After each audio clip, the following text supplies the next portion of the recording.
Right, so here we are back again. I had to have a charge up of the battery for the camera, but what I did in the meantime whilst the battery was charging was filled the hole that was in here.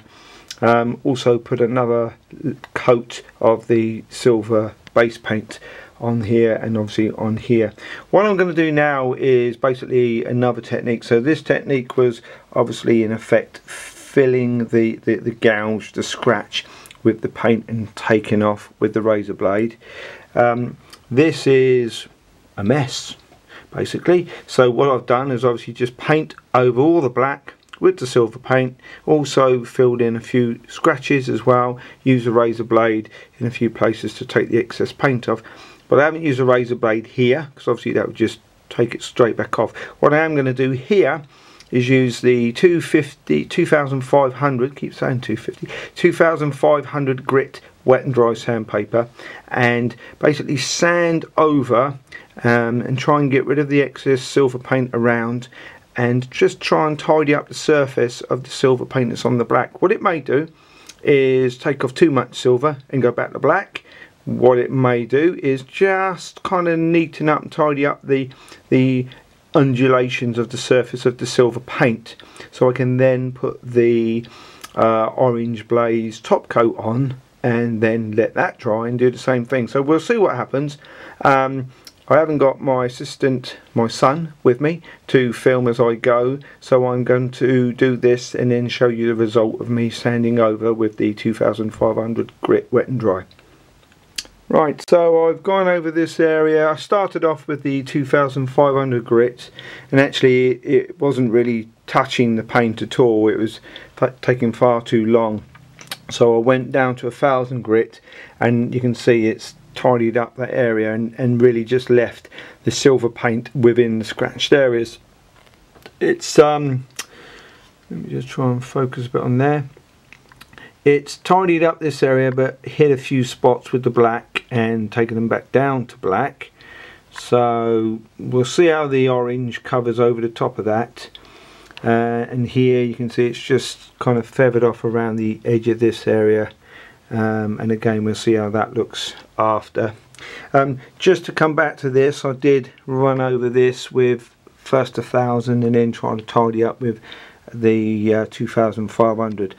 So although this scratch is almost disappeared, you can still see that there's some areas that need paint. So what I'm going to try and do is go back to this, put in a top coat again of the orange, and then really try and use that razor blade to take it straight off. The problem is when you use a razor blade and it drags it across the surface, like anything, if you drag it too much across the surface, you then got to sand all of that surface paint off, and that in effect can then take out and ruin what you've already done. So you kind of, you know, catch-22 and you start going around in little circles. So I'm going to try and put some orange paint in here and then take it off straight away with the razor blade and hope it just settles into there, because on camera that doesn't look too bad, but when you start catching the light in places you can see it's not great. But from a distance, if you're looking at the bike, that scratch would disappear.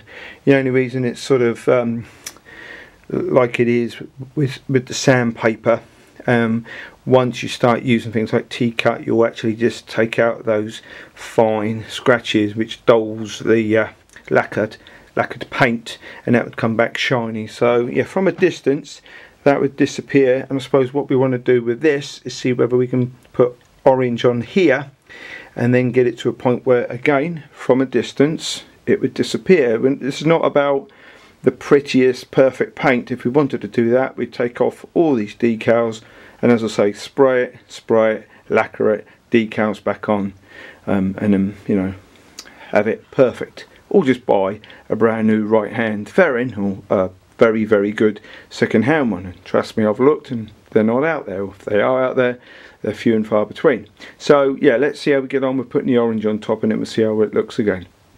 Now, as I said with decal removing, I just started to try and remove this decal, having warmed up this decal quite gently on the lower setting of my hairdryer, and as I went to pick it off of here, or peel it off, it did just break away and sort of pick. So what I did is started to warm it up, and if I pull this, it will probably snap. That's because I'm not doing it with the hairdryer. If you use the hairdryer whilst pulling, so you're sort of warming up this underside, as you pull with the hairdryer in the right hand, what will happen is not that. The whole thing will start to peel off in one piece. So I'll carry on with the hairdryer, and this will come off a lot easier. But it's just to demonstrate really that you first you need to warm it for sure, and then once you get a piece up, use the hairdryer to sort of go with one hand as you pull with the other, and the hairdryer will ease it off, and you'll be pulling all in one piece, and it will come off in one piece. I'm just going to remove that now. Right, so I've removed the decal off of here using the hairdryer. It was reasonably easy. Like I say, warm it up first, try and get your thumb underneath a corner, and then start to peel. And if you can work the hairdryer at the same time, it should all come off in one bit. There were a few marks, sort of scratches across the decal, so of course it came off and peeled off at that point, and then I had to sort of get my thumb under and do it again. What it has done is left all of the residue adhesive here. You can hear that. That's without, that's with it with. So what I'm going to do is use old petrol. I always keep old fuel because it does work well for cleaning things. So I'm going to use old petrol because this is lacquered. The petrol shouldn't bite into the lacquer and destroy your paintwork. I'm going to use some on a clean cloth, and then just sort of wipe it in and see if I can take the glue down. What it should do is soften the glue. Petrol is one of the best things for softening adhesives. It should soften that adhesive and then allow me to wipe it off. I'm going to wipe it off away, obviously, from where I've put this paint, because the petrol will take off this paint very quickly because it's not got any lacquer on it. So we'll see how easily that comes off with fuel, and I'll show you after what it looks like. Right, so here we are, just a few minutes later. So all of that residue is gone. Basically all I did was took this sock, a bit of old petrol in that can, tipped about sort of 3 or 4, put the sock onto the cap, by the way, don't pour it onto because you'll spill it, put it onto the cap and then tip, and I did that about 4 times just to get enough fuel into there, and then worked it into that. And what it basically did is started to dissolve as you rub it into that adhesive. It dissolves it, and then I used a thumbnail in this glove and just sort of went along and gently scratched away at the surface. Now I've not got sharp thumbnails, and it's not cut through that glove, so there are no scratches on here, and even if there were, there'd be very light ones that would just buff out anyway. So yeah, just sort of lightly scratched that glue off and then wiped it over and come all the way through, and it's all gone. So that shiny surface now is where you got the lovely clean paint where the decal was, and it's duller around because what has happened is the petrol's taken away any of the sort of wax coatings and things that have been there over the years where people have polished it. It's basically dragged that off the surface of the lacquer. This will all just buff up and polish up in no time at all. So it's sort of coming along, as you can see. What was a big hole and loads of black in there is now gone. The decal off of there means that you don't sort of see that damage on the decal. Obviously this still needs to be sanded down and then polished and buffed around it. This area here I went back in and added more paint. I didn't do what I said I was going to do, which was drag that razor blade over it. I thought actually what I will do is dab the paint on there, and then I'll use the sandpaper to go over the surface again, just to try and leave the paint in that groove and sand over the surface. So yeah, this looks pretty awful, but it looks a lot better than it did when we first started. And to be honest, if this was shiny around, this would blend in better. What is a shame is where it is a candy paint, the black where the silver came off when I sanded it, has sort of left that black underneath. Most paints obviously wouldn't do that. You wouldn't see the black underneath. The paint would cover it, but this Candy, as I explained before, is basically a clear lacquer with like a pearlescent metallic paint within it, but it is a clear in effect, hence why you see the black through underneath. But yeah, it's getting there, and I think by the time I'm finished with this and you see the end results, you will realise actually that the panel on the bike from a distance will look absolutely fine. And this is what this is all about. Do you want to spend a lot of money on replacing for a new panel, or do you just want the bike to look good enough as if it looked almost new? Next bit I've got to do is obviously this bit here. We can see again we've scraped through here and it's lost the orange. I'm going to have to do the silver and then the orange on here, and then we've got a decal which is damaged. You can just make that decal out, and he's actually painted black over the area where it's damaged. What I'm going to do is come along here, and with those razor blades I'm going to just do a nice straight line down here, remove this decal all the way through here, clean up this damage, and then what I might actually do is with the new decal see whether I can just bring it further across and then meet up to the point where I've cut it, so in effect maybe I don't have to repair too much of this and paint over it, but I can use a new decal to cover over and join up here. Right, so here we are with the decal up here removed. This was all that was left, the damage into the actual black plastic underneath. So that's been obviously covered over with the base coat of silver, and again here. And as I said, I cut a neat line across there. The options there really are to do this in orange and leave it and not put a decal across there at all, and then that neat line kind of, well, as you can see, it just looks natural like it's meant to be because it just comes across that curve.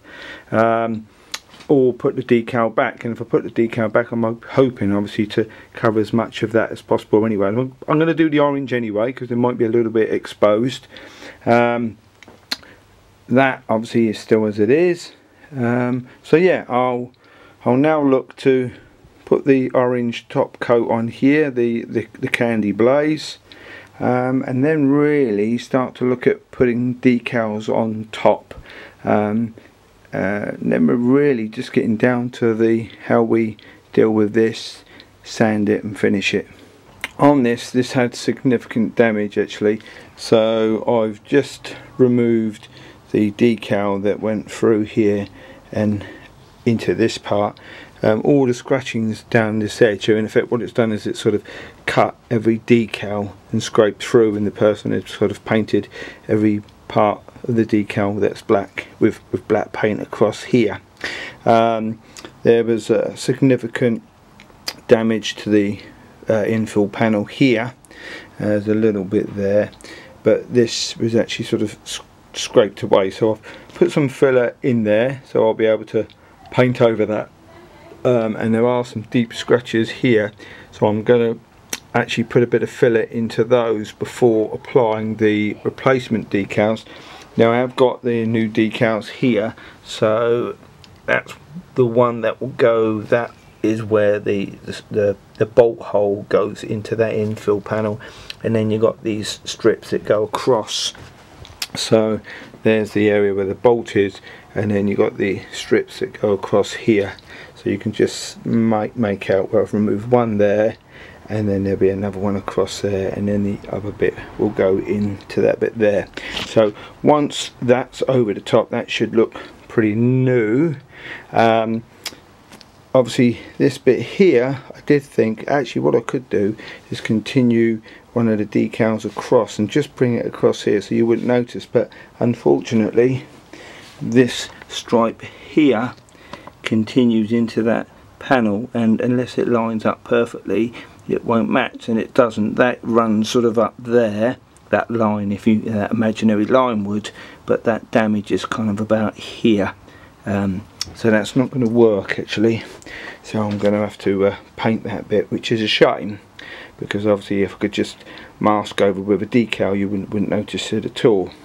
So yeah, this looked significantly damaged, and as you can see there still is a lot of damage running up this part here. So I'm going to have to brush in again with the touch-up paints on this edge, and then go over the top with the decals to sort of finish off and mask off any other damage. I must admit, with the damaged decals off, it looks less damaged than it did before, so once the new ones are on, it should look pretty good. So that's the next thing I'm sort of dealing with here. So the technique I've adapted really with this so far is to lay the silver down into the scratches, and then what happens is you sort of overpaint over the top, and then gently sand down. Now I tried a 2500 grit first, and that really doesn't touch the paint, it barely sort of scuffs the lacquer surface. So I used a 1200 grit, and then what you can see is it's left the silver within the scratches, and the idea then is to just gently paint over those with the candy orange. It's a little heavier there, but there are some heavier scratches in that area. Little dab there, here again, sanded around it, and it's left the silver in the scratches. So the idea is there I've just got to sort of go over again a bit more with silver, because that was the heavier sort of damaged part. I'll put some filler in, and then here's going to be the decal over the top anyway. So I'm just going to paint this over with the orange, and then we'll see how that looks, and then after that's going to be the decals. So yeah, I'll just do the orange, and then I'll let you see what that looks like in a second. So welcome back to Dino's Garage. I've removed the decals off the front here. This is actually a replacement decal that I bought via the internet, pretty sure via eBay. It's an American company that do decals. Now just want to show you, in case you do want to buy these decals, read the information carefully. I got slightly caught out and didn't really realise that there would be a vast difference between the colour. As you can see with this orange, what do we call it, orange blaze, this is the original, and this is the decal. Obviously a big difference. Doesn't matter so much on the front here, because obviously that's what you see at the front, and I actually really like that colour. Looks really nice. You can see it catching the lights, a lovely colour. But the two together, obviously there's a little bit of a clash, but I don't think this would notice so much. I don't think you would know as such that this was wrong unless you knew the bike's exact colours. But where there is a problem is, originally I hoped, just catch my head torch in that light and you can see, I hoped to put a sticker across here, a decal all the way through here, lose this scratch here, lose all this scratch here, and then obviously come in and join to here. Now this is the tank, so this is already clear coated, lacquered over, so obviously I wanted to match that. Now these decals won't match that, so that's a bit frustrating, because it's my main reason for buying the decals, but it was my own fault. I didn't read the information enough to realise that there would be a difference in the colours. So what I'm going to do is come back in with the touch-up pens and do as best as I can with the touch-ups to hide this. But what is a shame is it looks like someone at some point has spilt probably brake fluid onto the decal, and as that's dripped, it's obviously sort of eating its way into the top of the original decal and caused that coloration. And I had that problem on here quite significantly. There was a big old section here, so hence my need and want to put these other coloured decals on there. And like I say, I think they actually look pretty cool on their own as they are, and I did use that same colour here, so we've kind of got an echo, if you like, of that decal on the front on this. and I added this black and the new decals, both of these are from the new decal set, over the original orange blaze, and I think that works. We'll see how that looks like when it's on the bike. If I like it, I'll keep it. If I don't like it, maybe this will come off. I think the black works pretty well, because I think you wouldn't really notice that, again, that isn't part of the design unless you really knew the bike. So yeah, so as I say, with these decals, that's obviously hiding that real nasty bit that I sort of covered over. Not perfect, because in an ideal world I would have filled that, sanded it, filled it, sanded it. But yeah, we'll see how it looks when it's all together on the bike. Thanks for watching Dino's Garage. Please subscribe to my channel, and I'll be showing you these videos, updating some of these videos, and of course I'll be adding to some of these along the way.